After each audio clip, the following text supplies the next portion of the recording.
مثلا من میام خونه خاله سکینه من تا آخر شب نیم بشینی درس رو بخونی یه مثل اون سیری نشه که بیام صبح رفته بشین 20 میکنم 20 امتیاز 20 اگه درساتو نخونید برقا ایشالا بره مثل خر به نه من درسا میخونم خاطر جمع مطمئن آره باش ایشالا در امتحانات موفق حالا خدا فقط شبم نمیدونم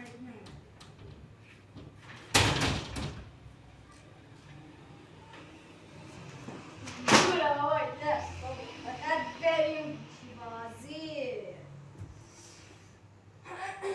برقا بره چیکار کنم برقا بره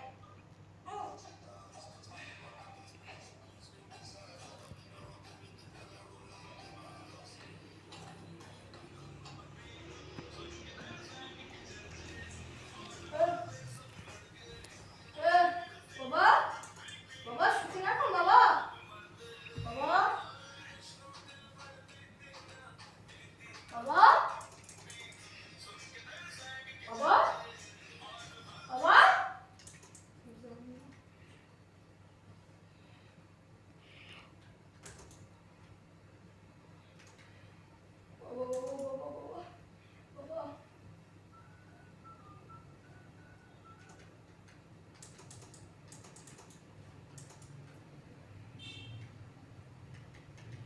بابا بابا شوخی نکن بابا میدونم توی بابا برای خرید این پیشوار عدد 7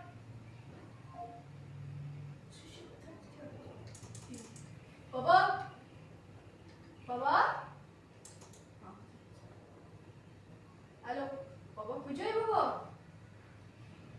تو جاده ای؟ کیه؟ آی سختم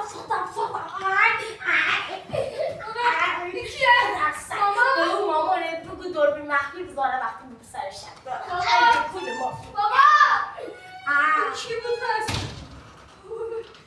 درسا